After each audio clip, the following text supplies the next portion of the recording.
Salut tout le monde, c'est Zeshan021. Aujourd'hui, je vais vous parler sur le sujet du nouvel iPod Touch. Je pense que vous avez tous compris que je parle de l'iPod Touch de 7ème génération. Donc, tout d'abord, je vais commencer à parler du design. Alors ici, je vais vous afficher les caractéristiques de l'ancien iPod Touch, c'est-à-dire de l'iPod Touch 6ème génération. Sur la 6ème génération, nous retrouvons une hauteur de 123,4 mm et une largeur de 58,6 mm. Je pense que Apple doit augmenter la hauteur et la largeur pour avoir un appareil plus performant et plus grand. Alors si on parle du poids de l'iPod Touch, rien à dire, 88 grammes c'est le poids parfait pour les iPods. Et aujourd'hui, de nos jours, beaucoup de personnes jouent à des jeux ou regardent des vidéos sur iPod. Et si l'écran est pour 4 pouces, je pense que ce serait un peu gênant. Et je vous propose le 4,7 pouces qui est le meilleur pour regarder des vidéos ou jouer. Voilà.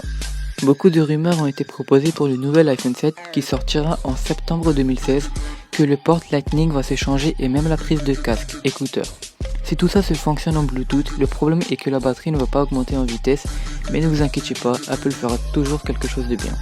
Pour la 7ème génération, il faut qu'Apple ajoute l'empreinte digitale pour déverrouiller son appareil. Ça, je pense que le Touch ID sera bien sur l'iPod parce qu'on l'a pas retrouvé sur la 6ème génération qui est sortie l'année dernière. Donc sur la 7ème, on est sûr de l'avoir. Et en plus, Touch ID est apparu en septembre 2013 avec l'iPhone 5S. 3D Touch, une fonctionnalité apparue avec l'iPhone 6S, qui pour moi est une fonctionnalité que j'utilise pas très souvent.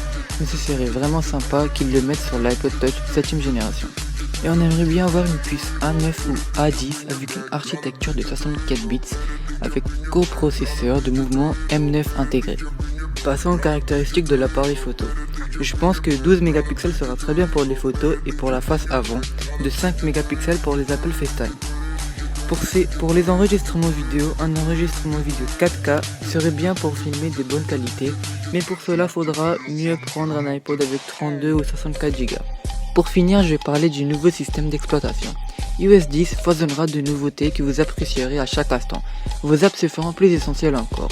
Le mode multitâche boostera plus que jamais votre productivité. Siri sera plus rapide pour vous et de nouvelles suggestions proactives devanceront vos désirs. Enfin, des améliorations au cœur même du système d'exploitation, assurant des performances remarquables et augmenteront l'autonomie tout en renforçant la sécurité. Je pense que cette vidéo sur le sujet du nouvel iPod Touch vous aura plu, et si vous voulez encore des vidéos de ce type, écrivez un commentaire en dessous de la vidéo et n'oubliez pas de liker et de m'abonner. Allez, salut tout le monde!